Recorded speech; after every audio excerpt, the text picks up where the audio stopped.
Okay, in 17-5, we're going to kind of wrap things up in the Civil War. Unfortunately, as you might well imagine, we're not going to have time to cover all the battles that are going to occur. We're going to hit the highlights. We're going to cover, summer of 1863, 64, and finally the spring of 65. All right, so hold on tight. We're going to be moving fast. Okay, remember out west, the commander out west of the Union forces, Ulysses S. Grant, and he's doing actually a pretty good job. There's some run-ins with some higher command. Some of those generals really don't like Grant. I don't know if they're jealous of his success. Also, a lot of people have accused Grant of being an alcoholic. His men aren't particularly fond of him either. They call him the Butcher, as a matter of fact, because he's always fighting. But there is success out west. The problem with it, though, is the failure in the east. Remember where all the big cities at? Washington, D.C., Philadelphia, Baltimore. The major population center of the United States back in the 1860s is still going to be in the east. And because Robert E. Lee and the Army of Northern Virginia is having their way with most of the armies commanded by these Union generals, a lot of people in the north think, man, we're not winning this war. But that's not the case out west.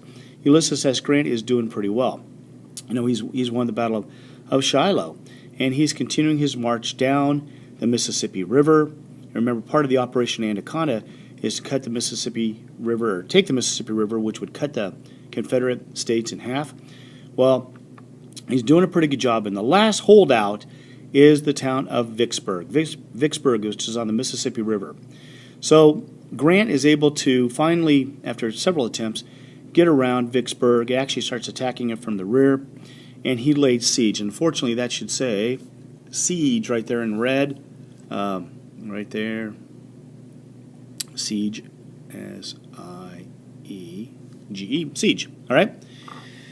Again and again, Grant, he tries to use force to capture Vicksburg. You really can't use force. It sits on a really high hill. It's well dug in. So what he does, he just has the army circle around it and starts bombarding it. And it lasts for 47 days. 47 days they bombard the city of Vicksburg. People are now dug little caves in the side of the hill, living in holes. They run out of food. It's a terrible situation. The commander is a guy named Pemberton for the Confederates. Finally, after 47 days of bombardment, he surrenders. And now, part 2 of Operation Anaconda is complete. The Union forces have complete control of the Mississippi River, and now they have cut the Confederacy in two. To the west lays Arkansas, Louisiana, and Texas. And, all those major cotton plantations along the Mississippi River are in Union's control. Catch the date of this, though. The siege ends and Confederates surrender on July the 4th. July the 4th, Independence Day, 1863. Remember that date. July the 4th, 1863. All right? So great Union victory in the West. But in the East, all right, the bloodiest battle of the Civil War, the Battle of Gettysburg, which happens from June the 30th to July the 2nd, actually July the 3rd of 1863. Remember what happened on July the 4th, 1863? Vicksburg falls. All right. So, General Lee has decided to take his Army of Northern Virginia once again up north into Pennsylvania. Now, this is going to do lots of things, and he does it for several reasons.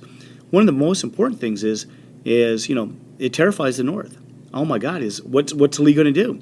Is he going to push on and maybe capture Philadelphia, maybe go to Washington, D.C., or maybe he'll swing back south again and attack the nation's capital? They don't know what he's going to do. But Lee actually takes his army north for several reasons. Number one is to relieve pressure on Richmond, the capital of the Confederacy. The Union can't let Robert E. Lee just run around the North. So they pull the troops away from Richmond, and they go looking for Robert E. Lee, which relieves the pressure on the Confederate capital. Number two, fighting has been going on in Virginia for like 2 summers. Farm fields are being destroyed. Farmers can't get their crops in. What crops they are able to plant usually get destroyed or eaten. So he is going to take the army into Pennsylvania so that farmers in Virginia can plant their fields, grow crops. Lee is also going to then take his army into Pennsylvania, and they're going to eat their food. They're going to eat their pigs, their chickens, their apples. and they're going to bring back a lot of food to Virginia, who is running out of food, into the Confederacy.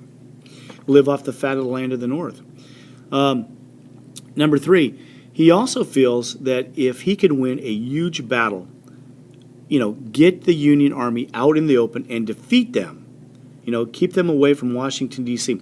Because what's been happening is the Union Army, at Fredericksburg, the Union Army at Chancellorsville, the Union Army at Bull Run, they get defeated, and what do? They just run back to Washington, D.C., rest, re-equip, get them out in the open and defeat them in kind. So therefore, you have this major defeat of the Union Army, which would probably then cause the North to think about letting the Confederates leave. All right? So if Robert E. Lee can win a major battle against the Union Army up north, maybe the chances of the South getting their way and able to leave the Union would be accomplished. All right? So that's the idea. Now, the Battle of Gettysburg happens not because Robert E. Lee or the new general, George Meade, wants it to happen at Gettysburg. It kind of happens as a fluke. There's a lot of crossroads leading to the town of Gettysburg. Also, there's a rumor that Gettysburg has a shoe factory. And if you remember, the Confederates are very low on equipment, and especially shoes. So one of the Confederate units begin to move into Gettysburg looking for shoes. They're met on the first day by a Union cavalry officer named General Buford, who kind of slows them down. But cavalry is not going to be able to hold off infantry for very long, but does able to slow them down. The Confederates are able to kind of push the Union forces back. The Union forces are reinforced by General Reynolds. I think it's the First Corps, but General Reynolds is actually killed on that very first day. Major General, by the way. They drive the Confederate forces back through the town of Gettysburg, and the Union is then forced to retreat to the hills, which are to the a little bit further to the east and south of Gettysburg. And so who's got the high ground now? It is the Union Army. All right? So on the second day, General Lee thinks that he can basically flank or go around the Union Army, maybe lay siege to them, bombard them, blow them off the hills, surround them, cut them off. But the problem is Lee doesn't know how many forces the Union has because his best cavalry commander, Jeb Stuart, is nowhere to be seen. He's out gallivanting around. He's not doing what he's supposed to do. He's supposed to be reporting to General Lee the position of the Union forces, which he does not doing. So Lee is kind of fighting blind. But he knows if he can get around to the south, especially to the south, he might be able to cut off the Union forces on top of these hills. To the north, along Culp's Hill, there's a chance for the Confederates to grab that land or those hills to the north also. In the south, the hill that they're after is a hill called Little Round Top. It is undefended, at least on the first day. Well, beginning of the second day, the Union sees that this hill is undefended. In fact, a guy named Governor, that's his first name, Governor Warren, sees this and goes, oh my gosh, we are in jeopardy, and he rushes Union forces to the top of Little Round Top. One of the units there is the 20th Maine, commanded by Colonel Joshua Chamberlain, and he is going to go on to win the Medal of Honor there. All right, so long story short, the Confederates attack both the north and the south, and in the south they are almost make it, but they are driven back by the 20th Maine. The 20th Maine is the very last unit. If they fail to do their job, then the Confederates are going to be able to sweep around the Union forces, and it would be a disaster. But the 20th Maine run out of ammunition. But instead of surrendering, Joshua Chamberlain orders them to fix bayonets and then charge down the hill, which they do. And they push the Confederate forces back. So day two, kind of a draw, not major gains by either forces, but the Confederates were not able to do what they were set about to do, was to capture Culp's Hill to the north and Little Round Top to the south. All right, so day three.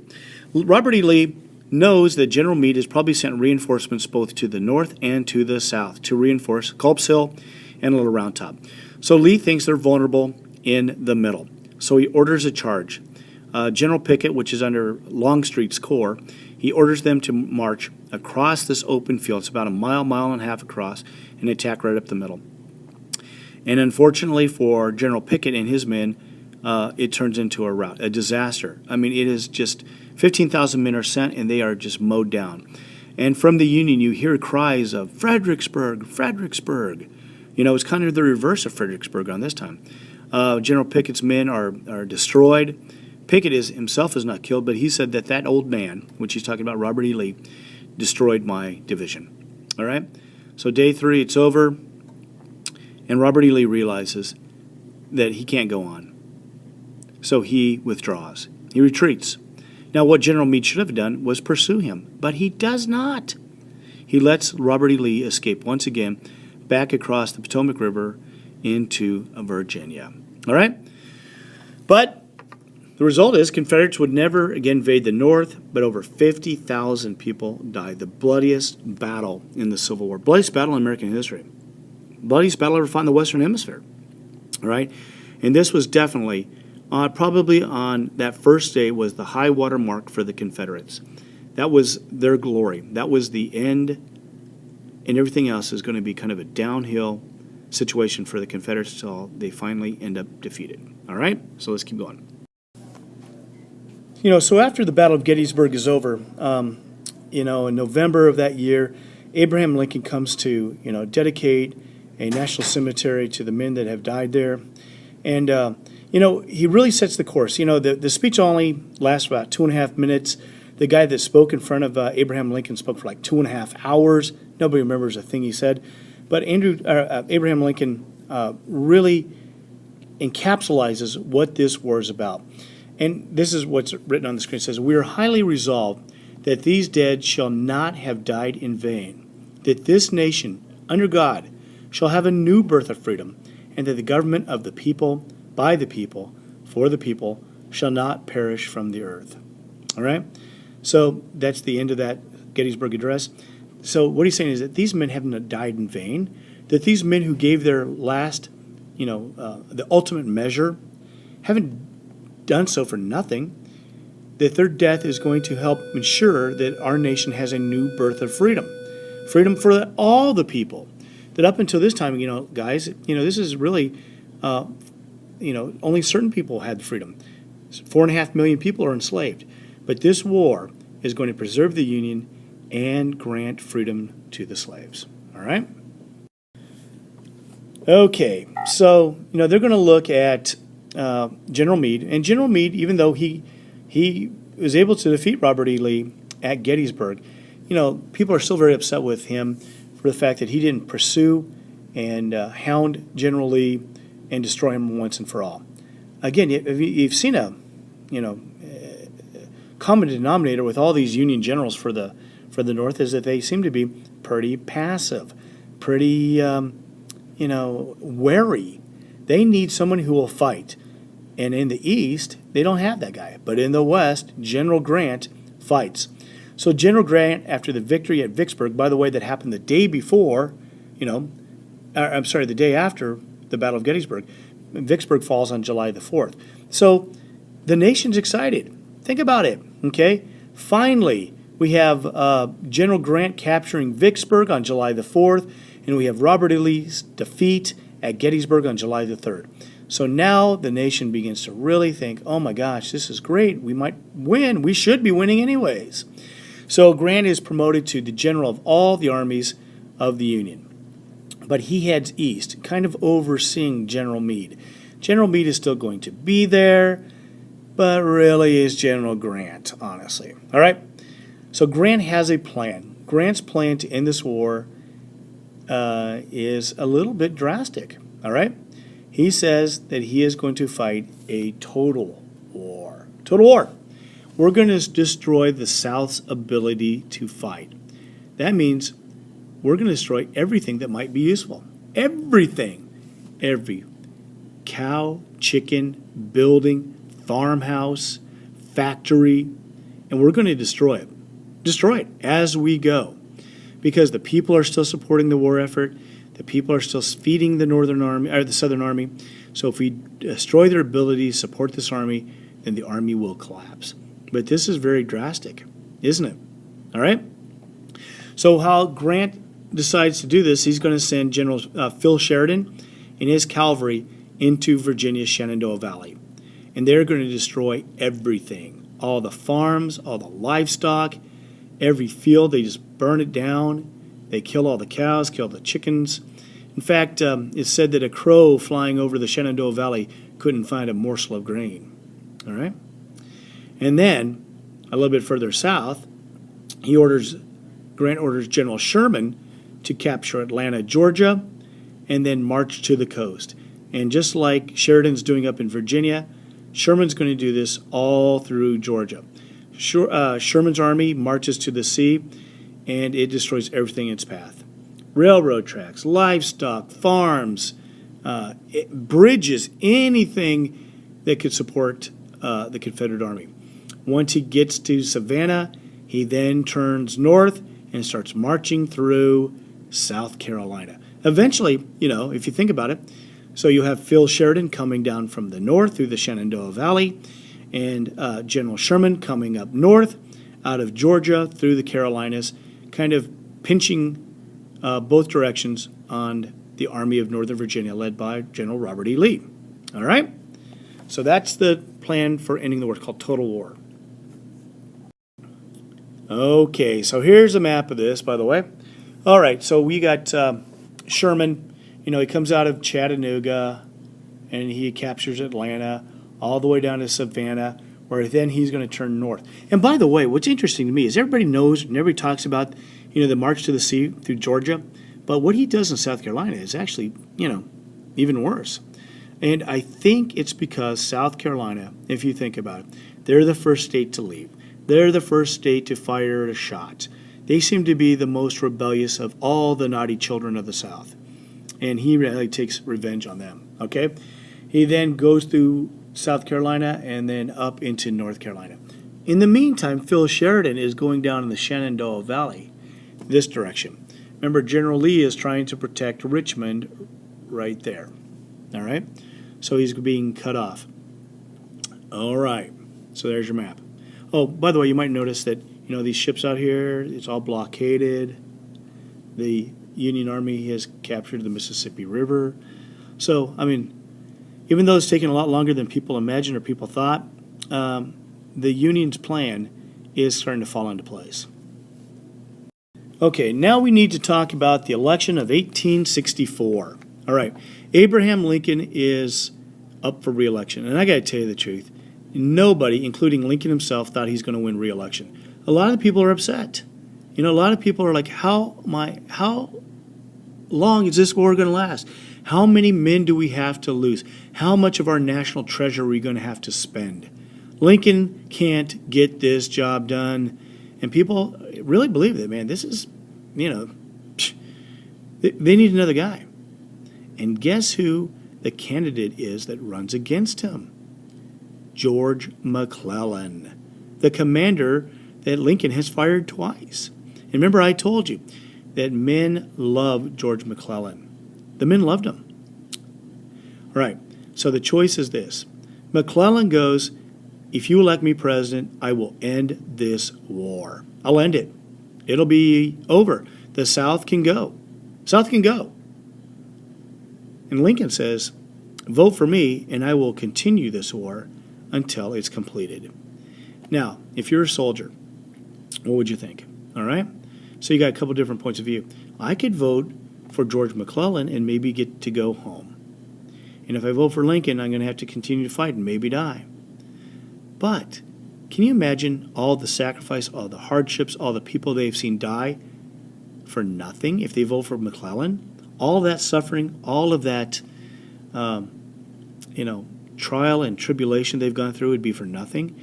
And remember, even the Gettysburg Address, that birth of freedom wouldn't happen. Oh my gosh. Well, you're not going to believe it. Abraham Lincoln does win his second term. In fact, soldiers are allowed to vote and overwhelmingly support Abraham Lincoln. So that's pretty amazing. But really what I want you to look at is Abraham Lincoln's second inaugural address. All right? Now, by this time, Gettysburg is over, Vicksburg's over.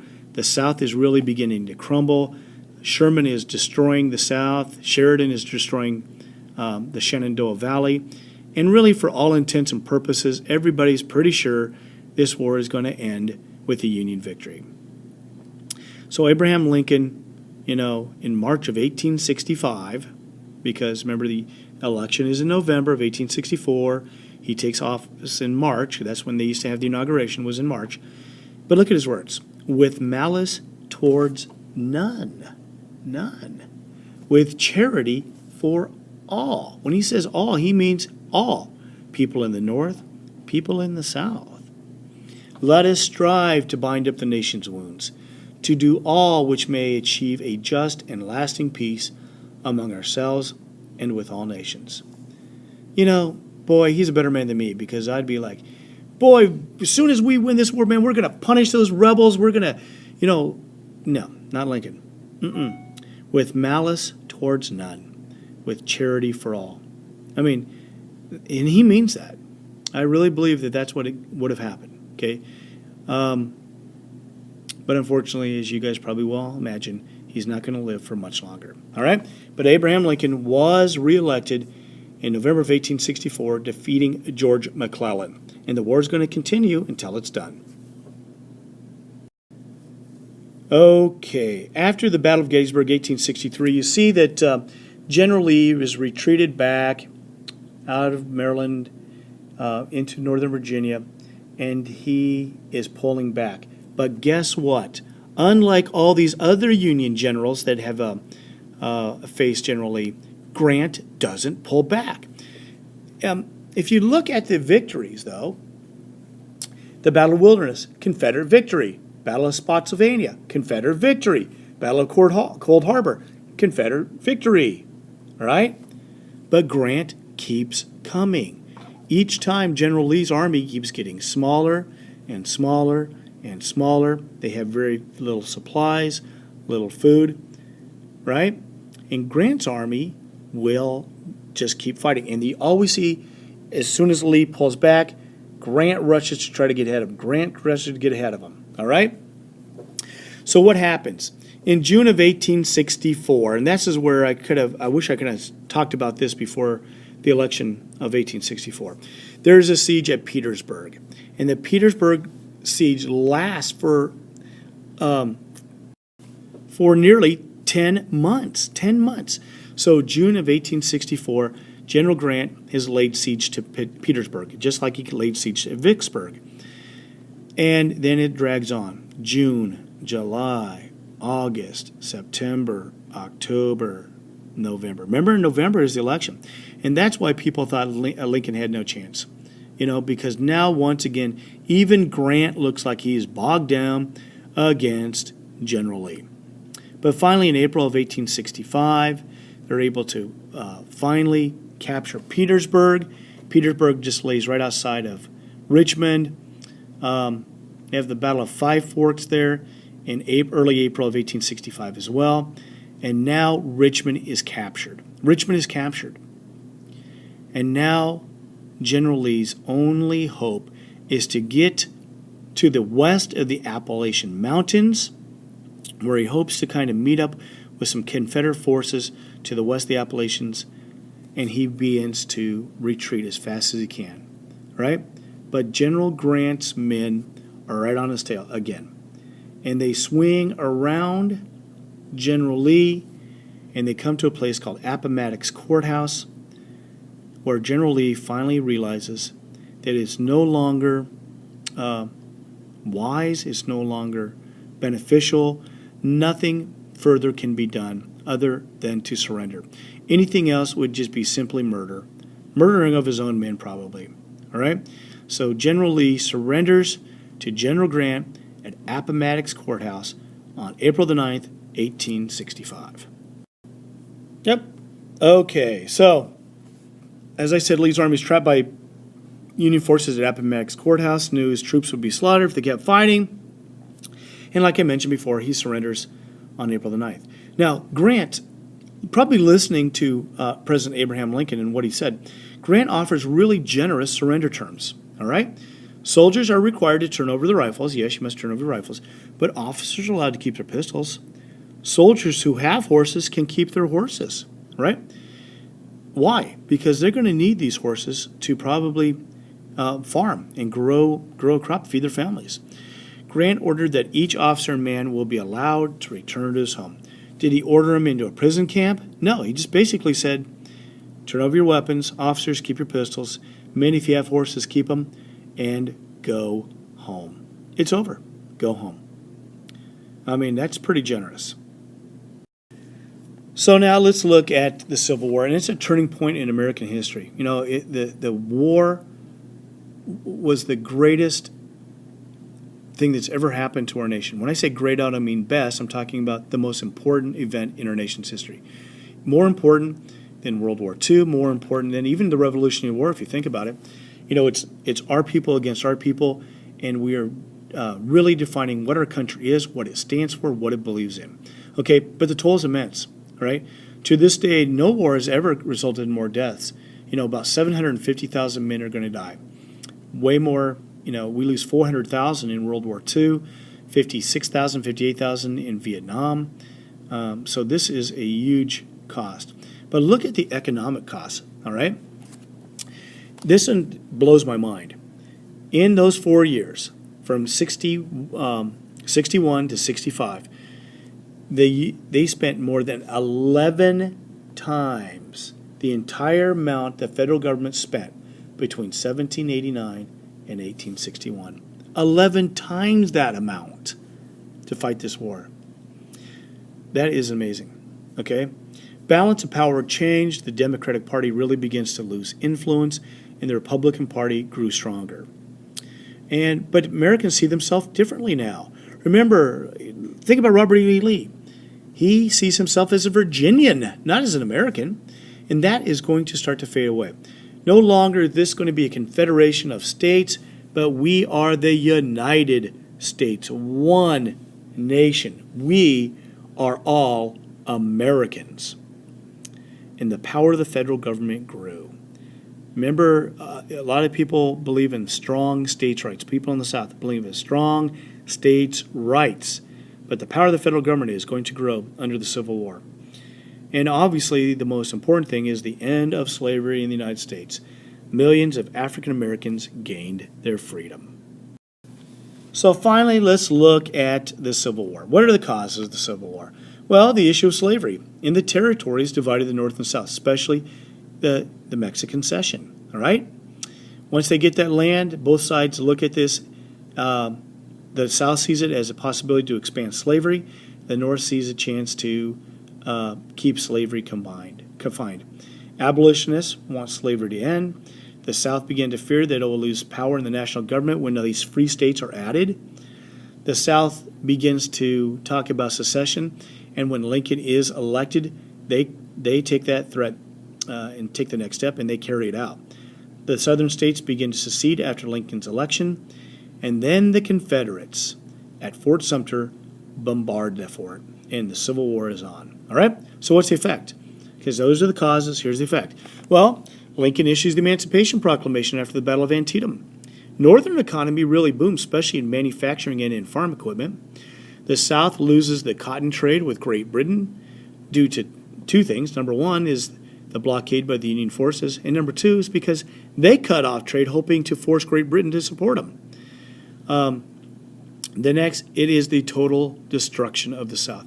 The total war policy that Grant puts into place completely and utterly destroys the South. And hundreds of thousands of Americans are killed. All right? The effects today, there's still disagreements over states' rights. You hear about it quite often, even today, if you read the paper, watch the news. You'll still hear debate over state versus federal rights. African Americans have equal protection now under the Constitution. We're going to get into that in the next section with the changes to the Constitution. And again, today, millions of Americans still visit Civil War battlefields each year to try to learn about one of the greatest events in American history. All right? So there you have it, the Civil War, the greatest event in American history.